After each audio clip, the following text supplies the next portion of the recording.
And we are back to another Jeff Nippard program.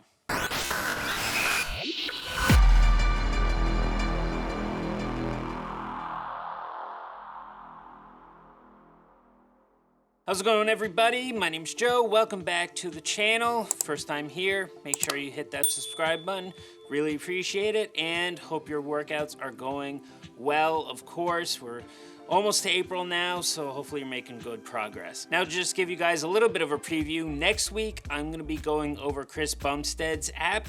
I've had a few requests for that one, so it is coming up very soon. But this week it is Jeff Nippard's push-pull legs program, which I've had a few requests for as well, so we're going to tackle that one today. Now, overall, guys, my thoughts about this program is pretty much the same as his previous programs, all right? It's done very, very well. Now, just to mention again, like all his other programs, he includes a full-on, ebook with a full explanation of the program itself and principles and all that stuff. It's basically the same as his other programs that I've talked about. If you want to see those reviews that I have, you can certainly go check those out. I'm not really going to go into a whole lot of detail about this particular part of the ebook because, again, it's pretty much the same. I've touched upon it in more detail in my previous reviews. Just know that, again, he does include, again, an anatomy section, exercise substitutions, demonstrations, explanation of the program itself, exercise principles, frequently asked questions, references, all that stuff, again, is included with it. It's just maybe a few parts of it tailored specifically towards this program because, again, it's not the exact same program as the other ones, but the overall things that he included is pretty much the same. So, again, kudos to him. It's a great thing that he includes all of this detail, so you're gonna know exactly what you're doing, especially with this program going into it. Now, getting into the exact program itself, I think it was done very well, just like his other programs.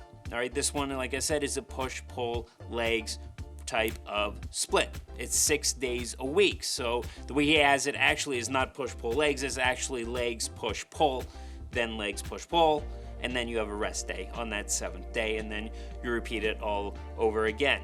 And he mentions that if you need a rest day between the first initial legs push-pull, then you can certainly take it if you need it, but if you don't, then just continue right through those 6 days. Now, the way he has it overall structured is actually over 2 blocks. Each block is 8 weeks long with a 1-week deload in between each of the blocks. Now, there is a difference between the 2 blocks. It is not just the exercises you're going to do. They don't change that much. There's a few changes here or there with the 2 blocks, but the biggest difference between the two is the overall results or goals that you're going for. So that first block there, the main concentration he has for it is more on getting your technique right, increasing your overall work capacity, and getting used to an overall higher volume. The volume in block 1 is higher than the volume in block 2, okay? Because when you get to block 2, the volume decreases, but the intensity increases. Okay, so the overall load that you're going to be using for increases, and you're going to be working more towards that failure end of your reps than you did in block 1. So again, the overall intensity will have increased by the second block. So doing a higher volume in the first block is going to help you get used to that a little bit. Okay, if that makes sense. So that's the way he has it structured between the 2 blocks. Again, both are 8 weeks long. So I think the overall way he's done it is actually quite well. And I certainly agree with him doing legs push-pull that way instead of push-pull legs, just because legs can often be seen as one of the toughest ones to go through, so you're doing that first. So that's honestly the way I personally would have done it if he hadn't done it, but he does do it this way, and I certainly agree with that. Now, in terms of each individual day itself, the way he has it programmed is perfectly fine. Again, he starts out with compound movements at the beginning, whether it be a bench press or a squat or a deadlift, or actually on the lower body day, like the leg day, he has both a squat or squat variation and a deadlift on that same day. And that's perfectly fine, by the way. So he starts off that way, compound movements, then moving more towards the isolation movements. Okay, this is a staple, like I've mentioned a bunch of times before, that works. the way a lot of programs should be done. And then the volume overall, especially in that first block, is completely appropriate. It's exactly where it should be. Again, as I've mentioned before, and as Jeff certainly knows, the research suggests that your overall volume for effective hypertrophy should be at least 10 sets per week, somewhere around 10 to 20 sets per week per muscle group, which this program definitely hits, because again, remember, you're doing a frequency of twice a week for each muscle group. So you're gonna hit that volume just fine. And as the research also suggests, the frequency that you hit each muscle group doesn't really necessarily need to go above twice a week. It is shown to be better than just once a week, but twice a week is perfectly fine. You don't have to go up to 3 times a week, again, as long as that volume is in fact equated for. And also, he, like his other programs, has percentages of those compound movements, so a percentage of your 1RM, like in your deadlift, your squat, and your bench. He has that programmed in to determine which weight you're going to be using on that particular day. He has that programmed actually very, very well. Okay, it does progressive overload from week to week. It starts out at a certain percentage, like in your bench press, you're going to be starting around 70%, I think, in that first week, and then you're progressing each week more and more and more. Not huge jumps, not 5%, about 2.5% each week. So he does this quite well. So by the time you get to the end, that 8th week, you should in fact have increased the strength in your bench press, your squat, and your deadlift. Okay, and then by the time you get to that 8th week, again, it's concentrating on that progressive overload just the same, trying to increase that overall intensity so you can really ramp up your strength that way. And he also has a staple, Jeff does this all the time, he uses RPE as well, the rate of perceived exertion, in those isolation type movements. So pretty much anything that's not a full-on compound movement, he uses RPE, and again, that progresses from week to week just fine as well. And as you get closer to the end of that 8 weeks, you're going to be really hitting an RPE of around 9 or so for most of what you do. And then especially in that second block, when you are going to be concentrating on going close to failure for a lot of your lifts as well. So again, the way he has this progressing is done just fine. Now, in terms of feedback, of course, I always have feedback. The one, of course, similar to his other ones that I'm sure a lot of you know that I'm going to mention is, while he does indeed include exercise substitutions, he doesn't include an explanation on how to make those substitutions. This is a big thing that I think every program should have. And I did, in fact, make a video going over exactly that, and you can watch it right here if you want to. And then there's a couple other things for feedback that I do, in fact, have. The first is exercise order on some of the days, in particular in the first block. On one of the days, on one of the push days, he has dumbbell lateral raises as the last exercise to do for that particular day, and he has it after doing skull crushers.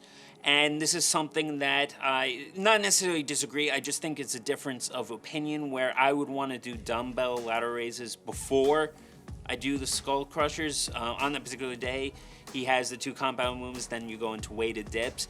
After the weighted dips is when I would do the dumbbell lateral raises. The reason I would do it this way is because dumbbell lateral raises, at least to me, and the way it feels to me, is a little bit more fatiguing than the other exercises he has after that. So especially, I think it's more fatiguing than a skull crusher. Not to say the skull crusher isn't fatiguing anyway, it certainly is. I just think a dumbbell lateral raise is a little bit more fatiguing. I would want my energy to go towards that before I do the skull crushers. So there's a few other instances where, just see exactly how you respond to that exercise. If you feel one particular one is a little bit more fatiguing to you than another one on another day that he has here, like there's on his lower day, on the leg day, there's a particular exercise towards the end that you're doing and you felt that it was more fatiguing than one before, there's nothing wrong with changing in the order of the exercise. There's no right or wrong necessarily here with this. Okay, changing the order is fine. You just don't necessarily want to do, say, like the skull crushers before you do your bench press or anything like that. There's some that say that pre-fatiguing the muscle might help, but the research behind that is still kind of lacking on it, really. You know, some people say it does, some people say it doesn't really work. Again, there's not enough evidence to prove whether it is in fact a real thing or an effective thing yet. Not enough for me, at least, to say whether you should be doing that or not. But in this particular case, the exercise order, again, like I said, those dumbbell lat raises before the skull crusher, is something that I personally would do. And then the other feedback I would have is that there's some exercises, not a ton, but a couple here or there that I think could benefit from a little bit more volume. Again, this is pertaining more towards that first block. So an example is on one of the pull days, he has at the very end a hammer curl, and it's 3 sets of 8. There's nothing necessarily wrong with this. I just think you could probably benefit from a little bit more volume than that, maybe 3 sets of 12 to 15 in the hammer curls. Because remember, the hammer curl, this particular movement, it's concentrating mainly on your brachioradialis, basically the side part or the outer part of your bicep. Okay, it's a different part of your bicep than when you're doing a curl like this. So to help you develop that one out a little bit more, I think it could have benefited from maybe just a little bit more volume. Again, there's nothing necessarily wrong with the way he has it. I just, again, think it should or could use a bit more volume. And then another day, like when you're doing your bench press, the squat and deadlift, he has 4 sets of those in this first block. Again, it's pertaining to the first block. He has 4 sets for the squat and the deadlift, but the bench he has just 3 sets. Again, nothing wrong with this. But if you feel like you wanted to add on a 4th set for your bench press there, I think that would be fine. I think the reason he had it as just 3 sets is because of all the other pushing movements you're doing. Okay, because you don't want to, you know, fatigue the muscle too much when it comes to pressing. When it comes to pulling or the legs, doing a bit more volume or more sets on the, say, the squat beforehand isn't necessarily going to impact your lower body or the other isolation movements you're doing later on. I don't think quite as much as when you do on a pushing day. So I suspect that's probably why he has just 3 sets on the bench press. But having said that, if you think you can in fact handle a 4 set on the bench press, I don't think there's nothing necessarily wrong with that either. But that's the main feedback I have for his program. Again, overall, I think it's doing quite well. So my final score for this program, guys, is going to be a 9 out of 10. Again, everything he includes in the ebook in this one is the same as before. It's all really done very well, explains everything that you need to know. And the program design itself is completely solid. Okay, should be perfectly fine, will be safe, should be effective for you. But again, the feedback, very similar to what I had before, just those exercise substitutions, how to make them, and then just the exercise order on a few of them, I think in my opinion could be a little bit different, and then maybe a few exercises could benefit from a little bit more volume. But that is my main thought on Jeff Nippard's push-pull legs program, or really legs push-pull program. Hope you enjoy this one, and like I mentioned, next week is going to be Chris Bumstead's app, so definitely stay tuned for that one, and I will see you guys then.